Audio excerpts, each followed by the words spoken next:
looking at history is one of the most powerful ways for a business owner to be able to predict different cycles, whether that is different cycles pertaining to their customers, different cycles pertaining to innovation and products or services that they might need to offer.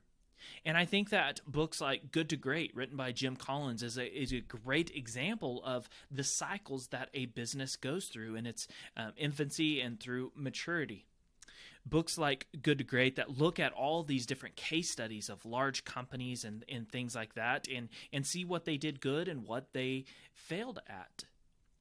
The guest that is here today is a man by the name of Peter Cohen, and he is a senior lecturer at Babson College. His most recent book, Goliath, How to Fight Goliath, or Goliath Strikes Back, is about this very thing. It is a look at these different companies that have been incredibly successful over the last several years and what they were good at, what they did well, and what they did not do so well. So today we are looking at a couple different case studies, companies such as Best Buy and Circuit City, Amazon, different companies like that, and what they have done well, and particularly how that applies to us as small business owners. What can we do in retail? And not only what can we do in retail as far as innovation, whether it be through products or through our services offered to customers, but also how we can battle against these larger retailers such as Best Buy, Circuit City, Amazon, Walmart. How can we fight them off? How can we win in a battle against them? I hope you enjoy this episode.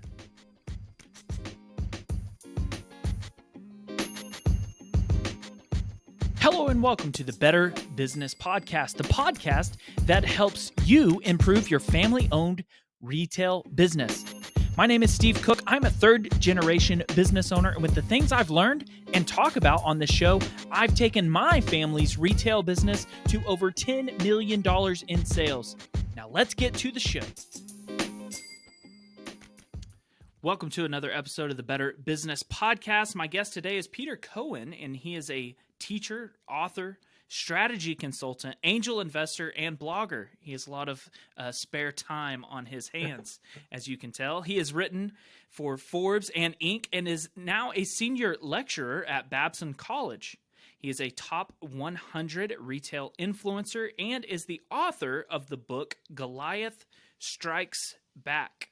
Peter, I want to talk to you today about kind of the book and the premise of the book and things like that. But first off, thank you for being on. And if you would, maybe kind of explain the premise of the book that you've written. Well, Steve, I was really delighted that you invited me on, and I'd be happy to explain the premise. The premise is pretty much this, that I'm very uncomfortable with people kind of honing in on one idea and repeating it over and over again. And when I wrote the book, the concept that I was quite uncomfortable with is that startups always disrupt large companies. And this whole concept of disruption, I thought, was just being, overused and oversold. And, sometimes it just didn't apply. So I took a sort of contrarian view of the whole thing and said, are there any large companies that are effectively countering this effort at disruption from startups? And what I discovered was that something kind of interesting to me was that there are three different kinds of CEOs. There are CEOs who create the future, and those are CEOs who typically do startups, and the startups become successful. And the most successful create the future CEOs are the ones that can keep that company growing so much that it can go public and keep growing rapidly after it goes public. And when I think about people who have done that, I mean, certainly, Jeff Bezos of Amazon comes to mind, Steve Jobs, there are some people who can do that. And I think those CEOs are very, very valuable. And oftentimes they create these large companies and then they leave. I mean, they just decide they don't want to do it anymore, or they get ill and they can't do it anymore. So the most interesting thing is what happens to that next generation of CEOs after the founders. And in my view, there are two kinds of sort of follow-on CEOs that you typically see. One of them is what I call fast followers, which are people who essentially can look at what the startups are doing, look at what the most successful companies are doing to win over customers, and use the strengths of the incumbent company that they're taking over to continue to develop new products and to hold on to market share and gain market share. And then there are other CEOs who I call head in the sand CEOs. The head in the sand CEOs are ones who essentially are there without having any concept of what the customers want, what the employees want, what the shareholders want, and they just do what they always have been taught to do in the past, and they don't really look at what's going on outside. And so those kinds of CEOs tend to drive a successful company into the ground, and there are successful fast followers who can revive a company that's not doing very well at all. So that was sort of the premise of the book, was to explore how these different kinds of CEOs have kind of case studies of how these different kinds of CEOs have operated in 6 different industries where there's a lot of e-commerce.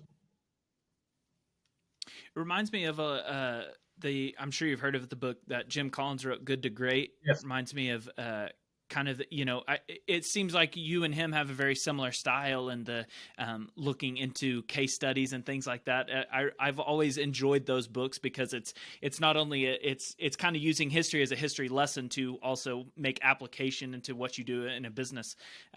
Yes, I definitely really was influenced by Good to Great and Jim Collins' research, and I found it particularly interesting the way he would compare the successful and unsuccessful companies in the same industry and try to draw some lessons from comparing what the successful companies did to what the unsuccessful companies did. So that definitely influenced my thinking when I was writing that book, and it's also influenced other books I've written as well. That's awesome. Well, so in looking at that, some of the case studies that you have looked into, especially when doing research for the book, and whether you use them in the book or not, I'm sure you looked at a number of case studies that you didn't even, have a place for in the book or whatever it might be. But in looking at those, as it applies to specifically a retailer, what were some of your favorite case studies? And they could be in the positive, something that you thought was marvelous that a retailer did, or negative, either way. But what was some of the most interesting case studies that you looked into? Well, thank you for asking that question. I mean, I have two, a favorite for both good and bad. My favorite for good is Best Buy, and my favorite for bad is Circuit City. So I can talk about either one of those or both. Let me know what you want me to talk about. Well, tell me about Best Buy a little bit. Okay.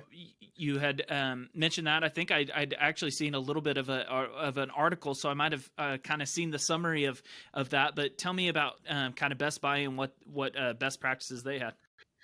Well, Best Buy is electronics retailer, and what I thought was really interesting is that they brought in a CEO from the outside to take over about 10 years ago in August 2012.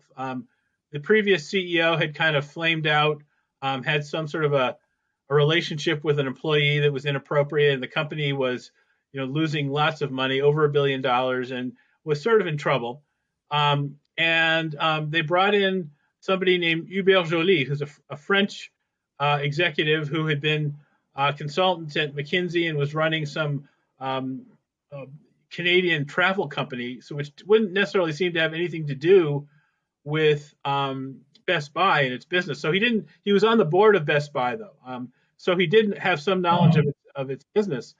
But I thought that the way he turned around the company was just so impressive. By I think it was 2019, he had turned the company around. The stock was way up. The company was doing spectacularly well.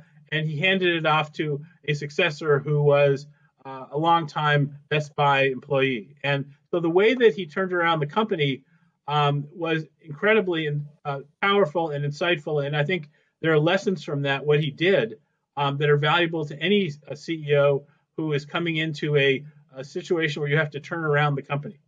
So I can kind of talk a little bit about some of the things that really struck me about that, if you want.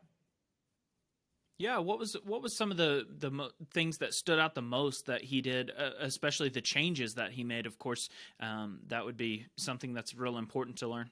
Yes.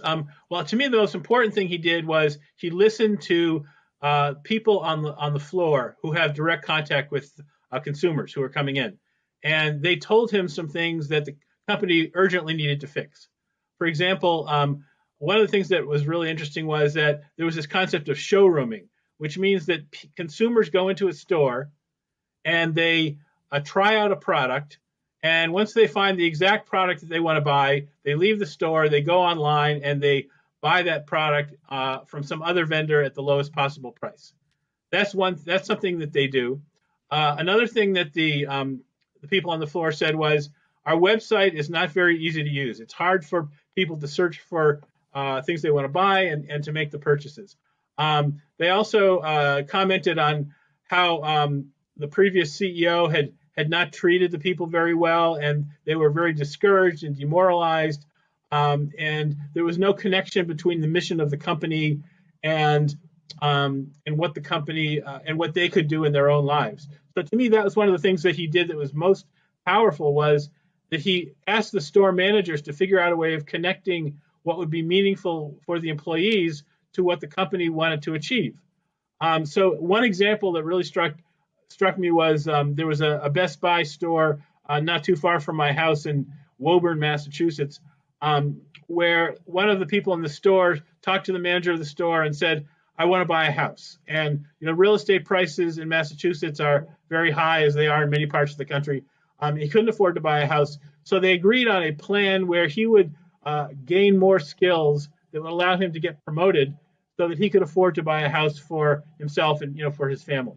Another thing that they did, which related to the showrooming problem, was that they essentially, when somebody would come into the store and say, I want to buy a flat screen TV or whatever it was, they would say, I will give you the lowest price you can find online anywhere. So they stopped the practice of showrooming by matching the lowest price. Another thing they did, which I thought was super interesting, was that rather than compete with Amazon directly, which was obviously a major threat, any retailer is threatened by Amazon, they decided to partner with Amazon, because Amazon had some of its own products that it wanted to get into a store. Namely, I think it was the Fire TV that they had, and they had a Fire iPhone as well, sort of an iPhone, a smartphone. And so they put those into the Best Buy store, and this enabled Amazon to actually benefit from the showrooming of people actually trying the thing out in a store. And Best Buy got some of the revenue from that, but they also developed a better relationship with Amazon and learned more about what they did, which was also super helpful. And they fixed the website. They did a number of other things, like reduce a lot of costs that were not affecting the value to the customer, which I thought was a really super idea, because there was something. This is the last thing I'll mention, is that they were losing something like $2 billion a year because of the way that they were packaging their flat screen TVs when they were shipped. So a lot of times they would break when they were delivered.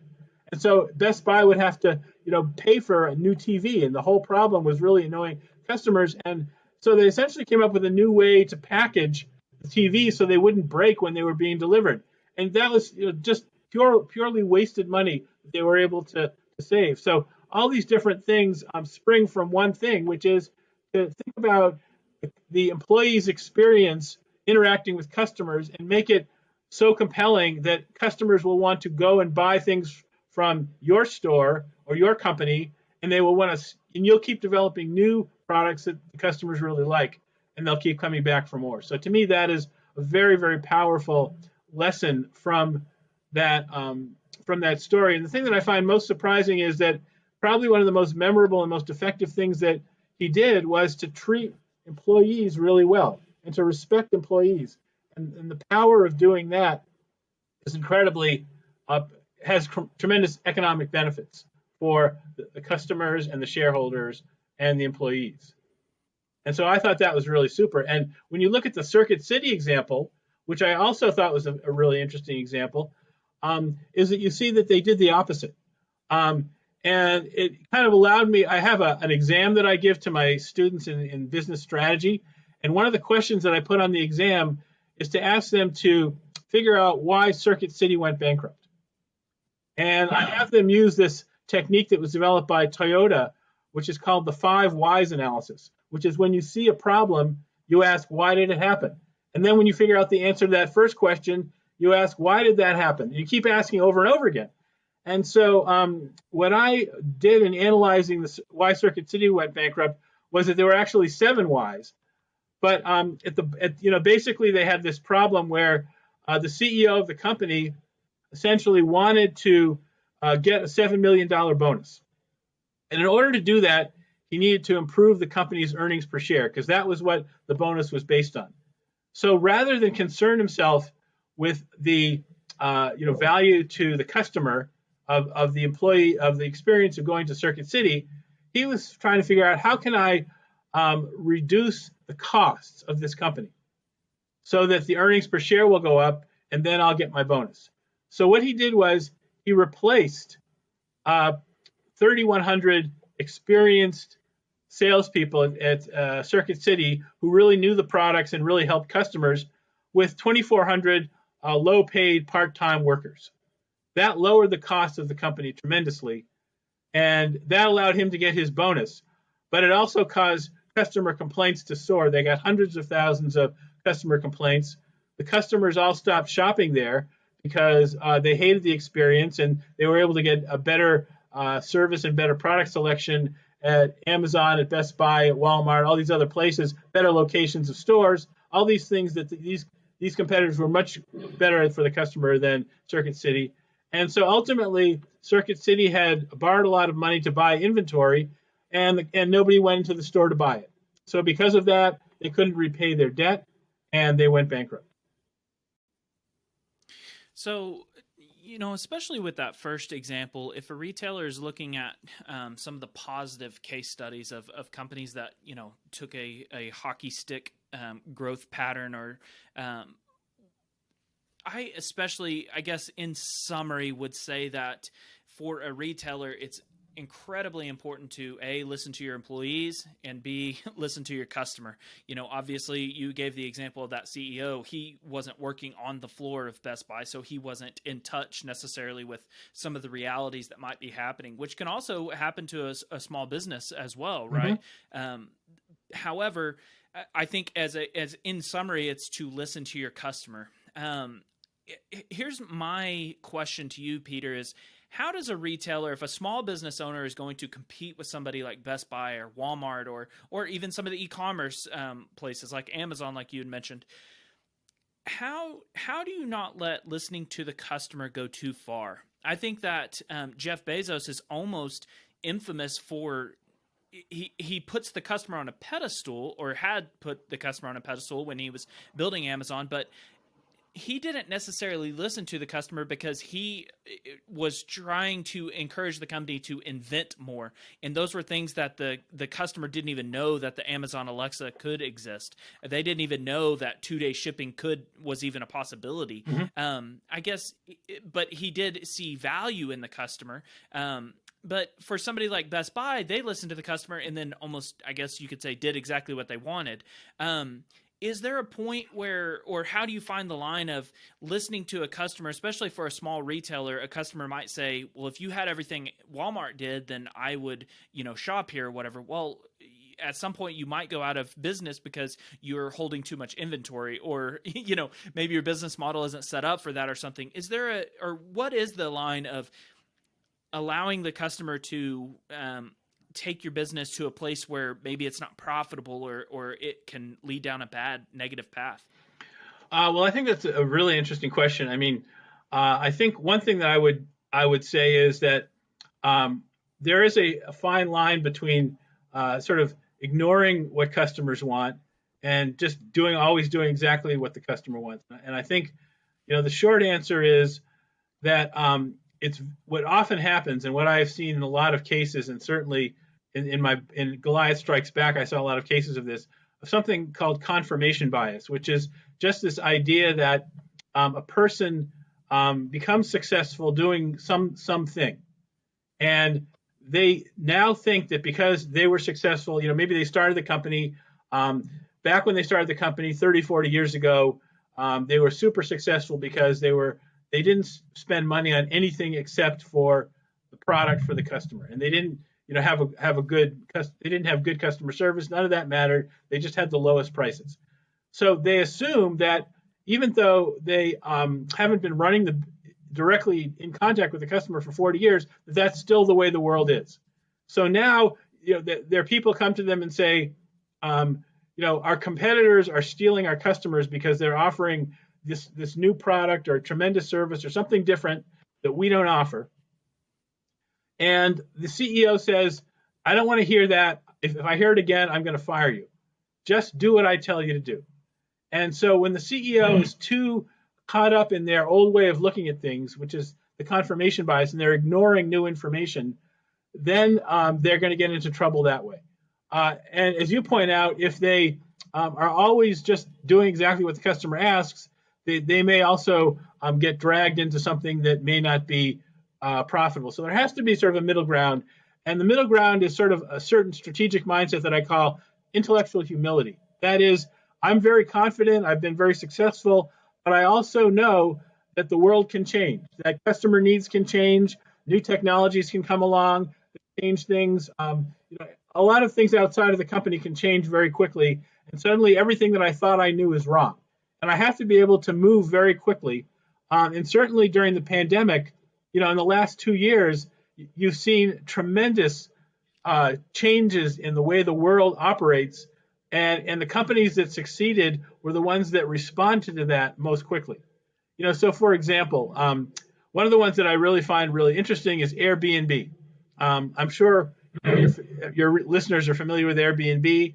Airbnb was doing fantastically up until the pandemic hit, and all of a sudden people stopped going to Airbnb. They stopped buying Airbnb. They stopped renting from Airbnbs because of people quarantining. Nobody was traveling. Nobody was getting on an airplane and going anywhere. But unlike some of its competitors, Airbnb had data on what its customers were still doing. They found that what its customers were doing was that instead of traveling somewhere and staying in the city or staying at some destination somewhere, there were a lot of people who were going on to Airbnb because they were living in an urban area where they were maybe in a small apartment and they were basically quarantined and basically going stir crazy, and they wanted to rent an Airbnb that was in a more suburban area where there was more space, so they could move around, get outside, walk around, not be feeling imprisoned. And so they quickly changed their website so that it was very easy for people to search for that kind of thing, and then then that caused their revenue to come back. But in the interim, before they figured that out, which took about a very short period of time, actually about a month or two, they had to fire about half of their people in order to get their costs down. But the point is that it's a combination. It's a combination of they have innovative services, and sometimes if they're quick enough to see how customer needs are changing, they can emphasize those services that are most in demand very quickly and shift their business very quickly to adapt to the changes.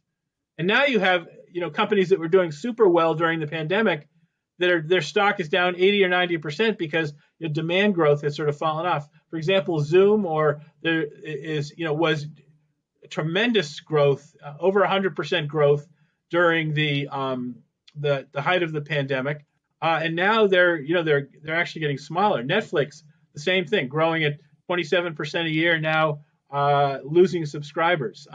So the point I think is that you have to have a mixture of different things that you have to do. You have to be thinking about innovative products that will meet the fundamental needs of the customer, but also be looking at how outside things are changing, how are customer needs changing. Another thing that I didn't mention before is that I think a big company should look at what fast-growing startups are doing, because those fast-growing startups may have something that is a new idea that they can somehow adapt for their customers. So that is something that I would always recommend a large company to do, or even a small business, that to look at who their competitors are that are growing particularly fast, and try to find out what are they offering customers that are kind of causing them to switch their business over to that fast-growing startup. And it all comes down to something that I try to tell my students about, which is it's sort of a long word, but it's customer purchase criteria, which is what are the factors that a customer uses to compare your company's products and services to those of competitors. It could be the price, the quality, the selection, the customer service. Those factors are different for each product. Some customers care more about some of those factors than others. But when you look at those factors, who are the rivals out there, and how are we positioned in the minds of the customer relative to those factors? So I don't think you should focus on trying to copy competitors, but I do think you should be aware of how customers perceive you and your company compared to those competitors, particularly ones that are growing very rapidly, because they might have a clue as to what a new business is that you could go into. Having studied a number of large companies, what would you say is a weakness or something that you would attack if you were a small business owner of a retail establishment? What would you attack at a large retailer that you think is a weakness of theirs? Maybe it's industry specific, of course, that's tough, but I guess in general, what do you think is somewhere that a small business can win against a very large retailer? Well, this is a great question, and one that I've seen a lot of success with by small businesses, which is that a lot of large businesses, maybe they've made a number of acquisitions. They've acquired a lot of different companies, and they want their customers to buy all of the different products from all the different companies that they've acquired. So maybe they've acquired 10 companies, and they want to make sure that the salespeople sell all 10 of those products to the customer. But maybe that bundle of 10 products is much more than the customer wants to buy and much more expensive. And so if you're a small company, how do you attack that? Well, I think what you do is you go to the customer and you find out what is the single most important need that they have, and what is the least expensive and most effective way of solving that customer's problem, that will essentially look to the customer like, here's this big company trying to sell me 10 products, 9 of which I don't need, and the whole thing is overpriced, versus this smaller company that's offering me exactly what I need. It works better, and it's 20% of the price. That is a concept that I wrote about in another one of my books called A Hungry Startup Strategy, where I called it the quantum value leap. A quantum value leap is I'm offering, as a small business, as a startup, I am offering a customer much more value, much more of the benefits that they're looking for from the product at a much lower price. So the ratio between the value and all the benefits to the price that you're charging is 10 times higher than that same ratio is from that large incumbent firm that's trying to sell you the 10 different products. So if you can offer them that, it's not hard to make the sale. For example, I was talking to this one company in Boston that competes with Amazon. And it competes with Amazon and the Amazon Web Services, which is, they operate your computer systems for you. But this company is called Wasabi, and Wasabi offers one of those services, which is the storage of data. And it offers the same one Amazon storage service, but at 20% of the price. So customers that just want to buy that one service will go to Wasabi because they get the same thing for a much, much lower price. So it's that idea of sort of focusing in on what the customer really cares about, rather than being sort of forced to buy that bundle of things that they don't really need or want at a much higher price than they want to pay. I've struggled with the same thing in our business. We're very specific into the racehorse or performance horse industry. Yes. And I think that a lot of companies like Tractor Supply and there's some regional companies like Atwoods and things like that around our area that are very large competitors. And one thing that I have found that's a easy thing to or it's a temptation for a business owner is to always, instead of improving something that you are doing already, is to add another category or expand the selection or whatever it might be. And I think a lot of large retailers are guilty of this, because that's how you add sales. For Walmart is you now add clothing, you now add grocery department, you add diapers, and then you add pet food, and then you keep adding all these categories, which that was a goal of Amazon, was to be an everything store. Jeff was very clear about that. But I think that that's such a great insight, is to stay specific and to stay into a very tight niche, especially at the beginning of a company, to get your foot in the door of being, I am the expert in this certain area. Whether that's, like you said, storage or something like that, instead of trying to be everything to all people, to be very important to one group of people, or to be the best at a certain product or technology or whatever it might be. So I think that is a very good insight. And it's something that I have seen in our business, that when you become the best in horse supplies and horse feed and things like that, you at least have a leg up in that. Now, you might not have, muck boots and, potted plants and things like that. But I found that to be true in our company as well. Well, I will say one thing, which I definitely, I hear what you're saying. The growth imperative is really powerful. I mean, certainly, as somebody who's invested in technology startups, I mean, there's no question that you look for growth. And where does the growth come from? There's a couple of problems that you face. And one of them is that, your market may mature. I mean, it may start off that you come up with this new product or this new service, and, you're innovative, but then people copy it, and it starts to grow more slowly, and it even starts to get smaller and matures. I mean, you basically saturate the market. So what do you do next? Well, one thing you can do is you can expand into new geographies. You can go into new states or new countries, and with the same service where there's a real need for it, where it's sort of a new thing there. And that's certainly one way to grow. Another way to grow is to come up with an entirely new service that builds on your strengths, and that is sort of consistent with that same customer need. So one of my favorite examples of this is Netflix. Netflix started off doing the DVD by mail. A lot of my students have never even heard of DVD by mail. They didn't know that there was this thing where you could go onto a PC and order a DVD and have it mailed to your house in a red envelope, and then they pick up the old one. So that to me was a real breakthrough, and a real thing that made it hard for Blockbuster Video, the chain of retail stores that would rent you out a DVD or a VCR and sell you some microwave popcorn. That makes it a lot harder for Blockbuster, which ultimately went bankrupt, although it was offered a chance to buy Netflix. But Netflix did not stick with that DVD by mail. About 2007, when the iPhone came out, they went into the online streaming, which is an entirely new technology, and really a new value proposition that is the thing that really propelled them into a global business. And it built partly on their existing skills, which is that because of the DVD by mail, they knew what customers wanted to buy. They knew what customers like to watch.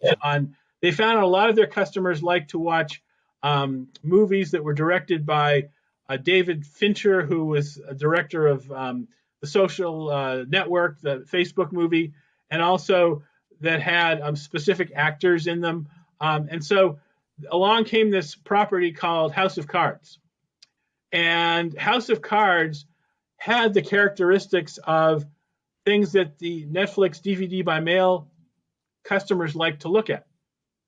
So Netflix spent $100 million to license that show from British producers, which is sort of where it came from originally. And so my point is that they created their own content, which was something completely new, in order to be in the online streaming business, because they couldn't just license new movies from the movie studios, because they would charge them so much money it wouldn't be worth it, because otherwise they'd be just basically giving away their intellectual property, and then letting Netflix take the revenues from it. So Netflix had to develop its own content. So Netflix developed a new capability, which was its ability to create its own shows. But it was built on its knowledge of customer behavior. So there were some old capabilities and some new capabilities. And the point was that, of course, they became incredibly successful. The rest of the industry followed them. And now Netflix is facing the challenge of, what are we going to do next? We have to create some new growth curve that we can bet our business on. But they were able to do it twice. They were able to do it with the DVD by mail and the online streaming. Now they need to do it again. Amazon was able to do this multiple times, I think at least 3 times. So a company that can do that is really the one that is going to be around for a long time, I think. Yeah, it's a theme you see in a lot of businesses. Like we had mentioned earlier, the ability to hear and understand and know what your customer wants, and then having the willingness and the humility to see the need for change, and pivoting, whether it's by the industry or whether it's because the customer is demanding something else, or something similar to that. It was funny. I just finished, for the second time I've listened to it already, but I just finished the book That'll Never Work, which is the kind of story of Netflix. It's such an interesting book. I love that. Book is incredibly entertaining, especially the part it talks about Blockbuster, and they were wanting Blockbuster to buy them. And, it's just so crazy.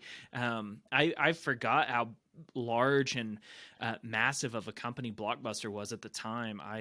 Which I was young, when they were just kind of in their prime, but still they were such a massive company. It's incredible. They should have and could have, crushed Netflix. It's just crazy. It's a classic example of confirmation bias, because the company was always run by people who like to do deals. They enjoyed, real estate deals, and so this idea of developing a new service was not their strength. They didn't think that way. And as a result, they were vulnerable to Netflix, which was just looking at it from the perspective of the customer, rather than from their own strength as a doer of real estate deals, financing deals. So to me, that is a real a question you asked before is, how can a small company take advantage of a large company's weakness? And the biggest weakness that I see in large companies is some kind of confirmation bias, some kind of way of thinking that's been developed and ingrained over the years, and it becomes the playbook that blocks out new ideas. And if you are blocking out new ideas as a CEO of a company, if you're blocking out new ideas that are valuable to the customer, then you are going to lose those customers. That is for sure. And if you are competing with a company and you have a new idea that customers like, and that idea is something that is hard and painful for an incumbent to copy, then you are going to enjoy a long period, surprisingly long period, where you will not have to worry about that large company copying you. Peter, by way of a final question, if you had to send your aspiring entrepreneur students away with one thing of all the companies that you've studied, after all the years of experience you've had, the experiences investing in companies and the things you've seen, if you had to send them away with one piece of advice from all of those things, what piece of advice would that be?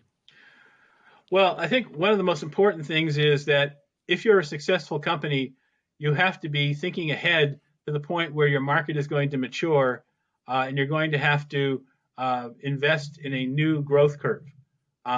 So you should always be looking for what is that next curve of growth, and it's sort of an S-shaped curve. So when I say it's an S-shaped curve, it's like in sales over time is shaped like an S. And at the beginning, there's very low sales, and then it starts to catch on with the so-called early adopters, the people who like to be the first people to try something. And then there's going to be a very rapid amount of growth, and then it's going to slow down and then mature and die. So what you want to do is, as your existing product line is peaking, if the growth is peaking and your market share is peaking, that's when you want to be investing at the sort of beginning of a new growth curve that's going to propel itself very, very quickly.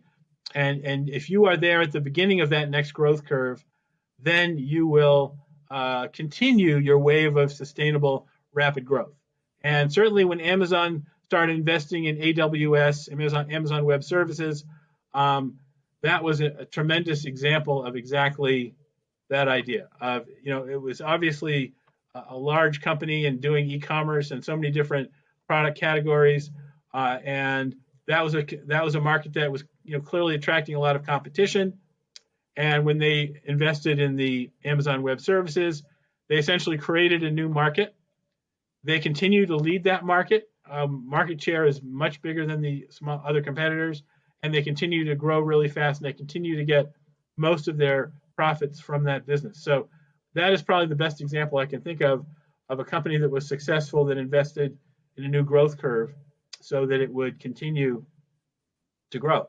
However, having said that, now that the pandemic is over, Amazon is now in need of a new growth curve. So it never ends. Success does not mean that you're going to continue to be successful forever. And there's a lot of things that happen when you're successful that might mean that you're going to fail. And there's a lot of examples in Goliath Strikes Back about companies that were phenomenally successful that didn't adapt, like A&P. A&P was another example of a company that at one point it was the Walmart of the country back in the 1930s, 1940s, 1950s. Now it's bankrupt. It went bankrupt twice, and it's completely gone now. Well, Peter, I can't thank you enough for being on. You're an incredibly talented writer as well as a great speaker, and I thank you so much for being on. I've enjoyed getting to hear some of your insights today. Steve, thanks for inviting me, and I really appreciate the opportunity to chat with you. You bet. Peter's website will be linked in the show notes, as well as the link to his book, and it encourages you to go there and read a little bit more about him and to look into purchasing the book. Thanks again, Peter. Thank you. Have a great rest of the day.